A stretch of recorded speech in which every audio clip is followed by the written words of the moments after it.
يزعم علماء الشيعة أن الآية التي في سورة المائدة يا أيها الرسول بلغ ما أنزل إليك من ربك وإن لم تفعل فما بلغت رسالته، يقولون أن هذه الآية خطأ عياذا بالله، ويقولون أن الآية الصحيحة التي كان يقرأها آل البيت يا أيها الرسول بلغ ما أنزل إليك في علي بن أبي طالب. فلنشاهد. إذا ذهبنا إلى الآية 67 من سورة المائدة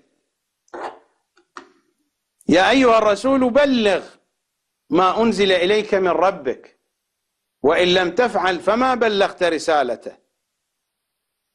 نحن نعرفها، وفي رواياتنا وفي قراءة أهل البيت بلغ ما أنزل إليك في علي من ربك.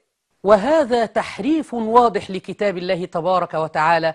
قال تعالى إنا نحن نزلنا الذكر وإنا له لحافظون.